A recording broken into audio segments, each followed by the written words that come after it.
Welcome to my class. I am Abdus Salam, Assistant Teacher, Rajshahi Collegiate School, Rajshahi, Bangladesh. My dear viewers, আমরা এর আগের দিনে যে ক্লাসটা করেছি সেটা কিন্তু ফার্স্ট কন্ডিশন নিয়ে। তার অর্থ আমরা কন্ডিশনাল সেন্টেন্স নিয়ে কীভাবে সুন্দর করে সেন্টেন্স তৈরি করা যায় সেটা নিয়ে কিন্তু কাজ করছি। আজকে আমাদের বিষয় ওই কন্ডিশনাল সেন্টেন্স স্ট্রাকচার নিয়ে, কিন্তু আজকে যে কাজটা করবো সেটা সেকেন্ড কন্ডিশন এবং থার্ড কন্ডিশন কি সেগুলি নিয়ে কাজ করব। আমরা সেই স্ট্রাকচারের দিকে যাচ্ছি। Please follow my lectures. If plus simple past plus past conditional, তাহলে আমরা কিভাবে তৈরি করব সেটাই বলি। আমরা কিন্তু আগের দিনে বলেছিলাম একটা কথা যে কিভাবে if plus simple past, if plus simple past plus past conditional. আমরা প্রথমে দেখব এইটা কিভাবে হচ্ছে। প্রথমে সিম্পল পাস্ট কি? সিম্পল পাস্ট এটা হচ্ছে subject plus past form of verb plus object or extension. দেখো কত সহজে আমরা এটা আইডেন্টিফাই করতে পারবো। যদি কখনো তোমরা দেখো যে সেন্টেন্সে সাবজেক্ট এবং তারপরে ভার্বের পাস্ট ফর্ম প্লাস অবজেক্ট অথবা এক্সটেনশন থাকে, তুমি কিন্তু সহজে বুঝতে পারলা এটা সিম্পল পাস্ট টেন্স আছে। তাহলে এইটা আমরা এখন খেয়াল করবো যে পাস্ট কন্ডিশনাল কি। তাহলে সিম্পল পাস্ট একটা উদাহরণ দেখো তো। She caught a bird. তিনি একটি পাখি ধরেছেন। Subject plus past form of verb plus object. আমরা এখানে সহজে বুঝতে পারলাম যে কিভাবে একটা সেন্টেন্স সিম্পল পাস্ট টেন্স বা পাস্ট ইনডিফিনিট টেন্স হয়। কিভাবে একটা সেন্টেন্স পাস্ট টেন্স বা সিম্পল পাস্ট টেন্স হচ্ছে শুধু সাবজেক্ট প্লাস ভার্বের past form plus object or extension. আরেকটা উদাহরণ দেখি। He came here yesterday. He came here yesterday, সে গতকাল এখানে এসেছিল। He subject past form of verb extension. দেখো কত সহজে এটা আমরা আইডেন্টিফাই করতে পারছি। শুধু সাবজেক্টের পরে, শুধুমাত্র সাবজেক্টের পরে ভার্বের পাস্ট ফর্ম যখন পড়ছি তখনই তাকে আমরা বলছি এটা আমাদের সিম্পল পাস্ট টেন্স। যখনই সাবজেক্টের পরে ভার্বের পাস্ট ফর্ম হচ্ছে তখনই সেটা সিম্পল পাস্ট টেন্স। সাবজেক্টের পরে ভার্বের present form simple present, subject পরে ভার্বের পাস্ট ফর্ম সিম্পল পাস্ট। আমরা এইভাবে সহজেই এটা করতে পারছি। এবারে দেখব যে পাস্ট কন্ডিশনালটা কি। এবারে আমরা দেখব পাস্ট কন্ডিশনালটা কি হচ্ছে। দেখি তো পাস্ট কন্ডিশনালটা কি। আমরা প্রত্যেকটা বিষয় অত্যন্ত সুন্দর করে সহজভাবে তুলে ধরব। আমরা এবার পাস্ট কন্ডিশনালটা নিয়ে কাজ করব। Past conditional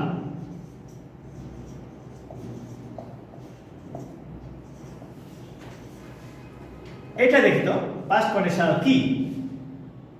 subject plus would oblique could oblique might plus verb plus object or extension. এইভাবে যখন আমরা দেখবো একটা সেন্টেন্স সাজানো আছে তখনই ধরে নেব এটা পাস্ট কন্ডিশন আছে। তার আমরা কি শিখলাম? সাবজেক্টের পরে যখন উড কুড মাইট, সাবজেক্টের পরে যখন উড কুড মাইট এবং ভার্বের বেস ফর্ম প্লাস অবজেক্ট অথবা এক্সটেনশন থাকে তখন আমরা বলি এটাকে পাস্ট কন্ডিশনাল। তাহলে এবারে আমরা চলে যাব মূল স্ট্রাকচারটাতে। মূল স্ট্রাকচারটা কি? সেটা হলো মূল স্ট্রাকচারটা হচ্ছে if plus simple past plus past conditional. আমরা এখন এই পাস্ট কন্ডিশনাল নিয়ে কাজ করব। যেমন if you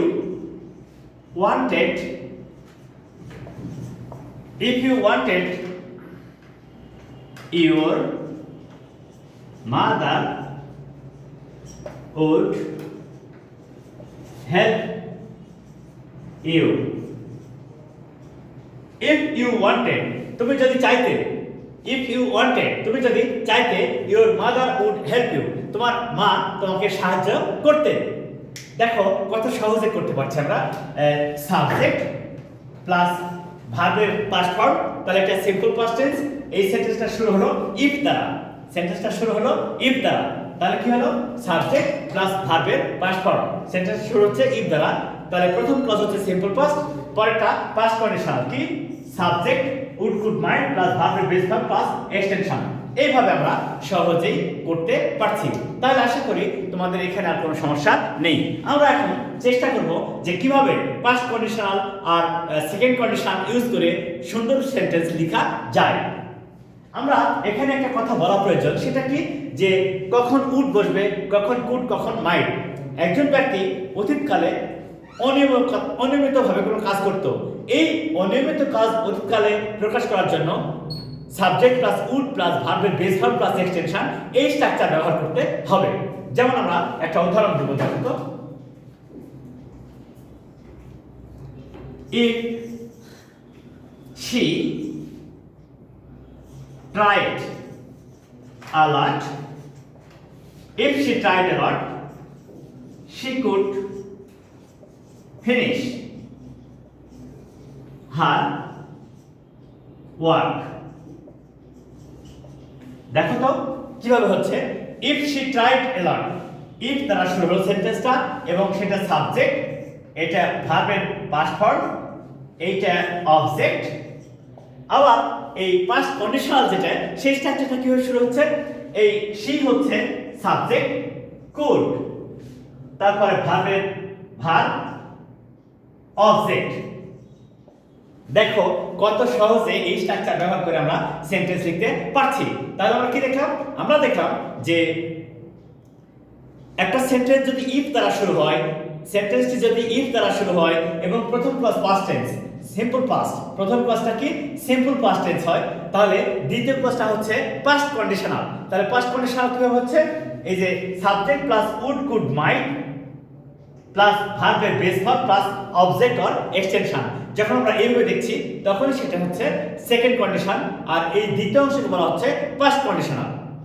এখানে আমরা একটা বিষয় খেয়াল করব, একজন ব্যক্তি অতীতকালে একটা কাজ করতে পারতো, অতীতকালে ওই কাজটা করার তার ক্ষমতা ছিল। একজন ব্যক্তি অতীতকালে একটা কাজ করতে পারতো, অতীতকালে ওই কাজটা করার ক্ষমতা ছিল, এমন অর্থে কুড ব্যবহার করতে হয়। আর অতীতকালে অনিয়মিত অভ্যাস বোঝালে উড ব্যবহার করতে হয়। তারপরে কি থাকলো মাইট। এবার আমরা মাইট কখন হয় সেটা নিয়ে কাজ করব। দেখি কখন আমরা মাইট ব্যবহার করতে পারি। আসলে খুব ইন্টারেস্টিং ব্যাপার, যখনই আমরা সেন্টেন্স স্ট্রাকচার নিয়ে অনেক সুন্দর করে সহজ করে সেন্টেন্স তৈরি করতে পারবো, খুবই মজা লাগবে। আর প্রতিটা স্ট্রাকচার আমাদেরকে উৎসাহিত করবে কিভাবে চমৎকার করে সুন্দর করে সেন্টেন্স লেখা যায়। এবার দেখো তো, he was a student but he did not study regularly। দেখো কি বলছে, he was a student, সে ছিল একজন ছাত্র, but he did not study regularly, নিয়মিত পড়ালেখা করতো না। এবার দেখো তো, if he tried a lot before the exam,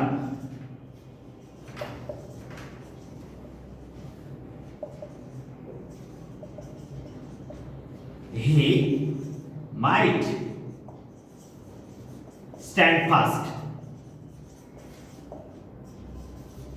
এবারে আমরা সহজে বুঝতে পারছি কেন মাইট হলো।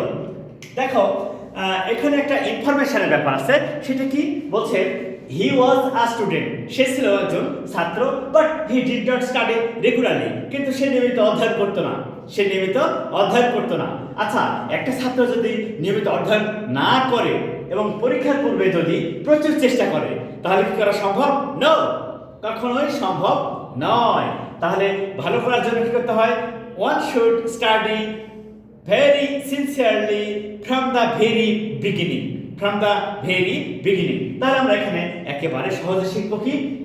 If he tried a lot, সে যদি অনেক চেষ্টা করত before the exam, এক্সামের পূর্বে, he might stand first, তাহলে সে প্রথম হতে পারত। বাট যখন আমরা মাইটটা দেখব, এই সাবজেক্ট প্লাস মাইট প্লাস ভার্ব, তখন আমরা শিওর হয়ে গেলাম যে তার প্রথম হওয়ার সম্ভাবনা খুবই কম। কেন? এই যে he did not study regularly, সে নিয়মিত পড়ালেখা করতো না। তাহলে আমরা এখানে সহজে শিখলাম এইভাবে যে যখনই একটা সেন্টেন্স ইফ দ্বারা শুরু হচ্ছে এবং সেন্টেন্সের ইফ এর পরের ক্লজটা যখনই দেখছি সিম্পল পাস্ট টেন্স এবং পরেরটা পাস্ট কন্ডিশনাল, তখন তাকে আমরা বলছি সেকেন্ড কন্ডিশন। তখন তাকে আমরা বলছি সেকেন্ড কন্ডিশন। ওকে, তাহলে আমরা সেকেন্ড কন্ডিশন ব্যবহার করে আরো কত প্রকার সেন্টেন্স তৈরি করতে পারি সেটা নিয়ে কাজ করব। দেখো তো এরপরে আমরা কিভাবে আরো এটাকে বিস্তারিত সুন্দর করে আরো উদাহরণ দিতে পারি। Just follow my examples which can help you to write English easily in your own way by following some grammatical structures. Look at it, please. You were a student. You are a student of a village school. If you are a student of a village school, you did not get proper information about study. দেখো আমরা কিন্তু এখানে একটা information দিয়েছি। You are a student of a village school, তুমি ছিলা একটা গ্রামের স্কুলের ছাত্র। You did not get proper information about study, study সম্পর্কে তুমি যথেষ্ট প্রপার মানে উপযুক্ত ইনফরমেশন বা তথ্য পেতে না। তাহলে কি হবে? If you got proper information about study, you would do better in the exam. দেখো তো এটা কেমন হচ্ছে, এই স্ট্রাকচারটা কত সহজে আমরা ব্যবহার করতে পারছি একটা সেন্টেন্স লিখে। দেখো প্রথমে বলা হচ্ছে একটা ইনফরমেশন দেওয়া হলো, সেই ইনফরমেশনটা কি বলছে? You are a student of a village school, তুমি ছিলে গ্রামের একটা স্কুলের ছাত্র। You did not get proper information about study, অধ্যয়ন সম্পর্কে তুমি উপযুক্ত ইনফরমেশন পেতে না। If you got proper information about study, তুমি যদি স্টাডি সম্পর্কে উপযুক্ত ইনফরমেশন পেতে, you would do better in the exam, তুমি পরীক্ষায় ভালো করতা। তাহলে এই যে অতীতকালে একটা কাজের অভ্যাস বোঝালে একটা কাজ হতো কিন্তু পেত না, নিয়মিত পায়নি, তখন উড প্লাস ভার্বের বেস ফর্ম হচ্ছে। তাহলে আমরা সহজে বুঝলাম যে একটা কাজ অতীতকালে হতো কিন্তু নিয়মিত না, পাওয়া যেত না কিন্তু হতো, তাহলে সেই ক্ষেত্রে হবে উড প্লাস ভার্বের বেস ফর্ম। একজন ব্যক্তি অতীতকালে একটা কাজ করার ক্ষমতা ছিল, করতে পারত কিন্তু করা হয়নি, এখন পারে না, তাহলে হবে কুড। তার একটা উদাহরণ দিই আমরা, তাহলে আমরা সহজেই শিখতে পারবো। দেখি ওই রকম একটা উদাহরণ দিলে কেমন হয় সেন্টেন্সটা। আসলে সিকোয়েন্স মেনটেন করে, সুন্দর চিন্তা করে আর স্ট্রাকচারটা ব্যবহার করে যদি আমরা কিছু করতে চাই, সহজেই করা সম্ভব। আশা করি তোমরা বুঝতে পেরেছো। You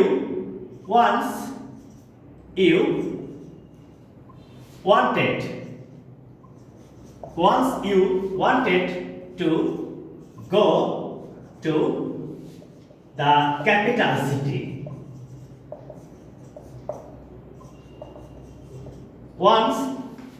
Once you wanted to go to the capital city, একবার তুমি রাজধানী শহরে যেতে চেয়েছিলা, তাহলে if you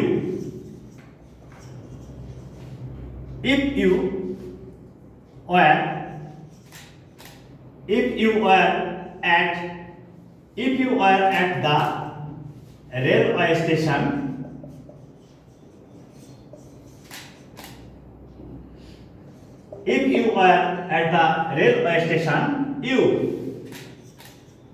you could buy a ticket. এবার দেখো তো কেমন। once you wanted to go to the capital city, একদা তুমি ক্যাপিটাল সিটিতে যেতে চেয়েছিলা, ওখানে বলা হচ্ছে if you were at the railway station, তুমি যদি রেলওয়ে স্টেশন থাকতে you could buy a ticket, তাহলে তুমি একটা টিকিট কিনতে পারতে। তার অর্থ ওই যখন তুমি স্টেশনে ছিলা, তার মানে টিকিট কাটার ক্ষমতা তোমার ছিল, তুমি ইচ্ছা করলে টিকিট কাটতে পারতা, কিন্তু আসলে তুমি টিকিট কাটোনি। তাহলে সেই ক্ষেত্রে আমরা সহজে বুঝতে পারছি যে কিভাবে একটা কাজ অতীতকালে হওয়া বোঝালে, কিভাবে একটা কাজ অতীতকালে করার ক্ষমতা বোঝালে সেখানে কুড প্লাস ভার্বের বেস ফর্ম প্লাস অবজেক্ট অথবা এক্সটেনশন হয়। কিন্তু একটা কাজ অতীতকালে অনিয়মিত বোঝালে উড প্লাস ভার্বের বেস ফর্ম হচ্ছে। আর মাইট কাজটা হওয়ার সম্ভাবনা খুবই কম, তখন হবে মাইট। আমরা এবার মাইট নিয়ে আরেকটা উদাহরণ দিই তো কেমন হয় দেখা যায়। কিভাবে সহজে মাইট নিয়ে উদাহরণ দিয়ে আমরা সুন্দর সেন্টেন্স লিখতে পারি সেটা আবার চিন্তা করব। আজকে কিন্তু আমরা রাইটিং স্কিলটাকে ডেভেলপ করার চেষ্টা করছি, কিভাবে তথ্য বা সিকোয়েন্স মেনটেন করে রাইটিংটা কমপ্লিট করা যায়, রাইটিংটাকে এক্সপ্যান্ড করা যায় শুধু সেন্টেন্স স্ট্রাকচার এবং সিকোয়েন্স মেনটেন করে। দেখি, yesterday the sky was clear.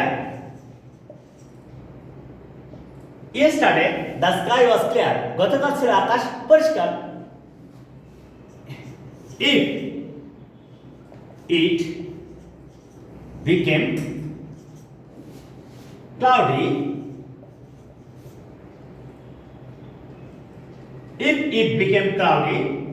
it might rain. দেখো তো এবার এখানে কি বলছে, এখানে সহজে বলছে if it became cloudy। দেখো তো কত সহজে এটাকে লেখা যায়। বলছে if it became cloudy it might rain। তুমি কিন্তু আগেই ইনফরমেশন দিয়েছো যে আকাশ পরিষ্কার ছিল, তুমি কিন্তু আগে সেই ইনফরমেশনটা দিয়েছো, আকাশ পরিষ্কার ছিল। কে? yesterday the sky was clear, গতকাল ছিল আকাশ পরিষ্কার। তাহলে আকাশ যদি পরিষ্কারই থাকে তাহলে হঠাৎ সামান্য মেঘ দেখা যায়, কখনো বৃষ্টি হয় না, হওয়ার সম্ভাবনা খুবই কম। তাহলে কি বলছে if it became cloudy, যদি হঠাৎ মেঘাচ্ছন্ন হতো it might rain, তাহলে বৃষ্টি হতো। কিন্তু might দ্বারা ইন্ডিকেট করা হচ্ছে যে বৃষ্টি হওয়ার সম্ভাবনা খুবই কম। তাহলে my dear viewers, now you can easily understand about the second condition, that is sentence if দ্বারা শুরু হয়ে প্রথম ক্লজ সিম্পল পাস্ট টেন্স হলে, সেন্টেন্স ইফ দ্বারা শুরু হয়ে প্রথম ক্লজ সিম্পল পাস্ট টেন্স হলে দ্বিতীয় ক্লজটা হবে পাস্ট কন্ডিশনাল। সিম্পল পাস্ট কেমন? সাবজেক্ট প্লাস ভার্বের পাস্ট ফর্ম। পাস্ট কন্ডিশনাল কেমন? Subject plus would could might, subject plus would could might plus ভার্বের বেস ফর্ম। এই অবস্থাকে বলা হচ্ছে past conditional. So my dear viewers, now you can easily understand about the past conditional, I mean the second condition of a sentence structure. So please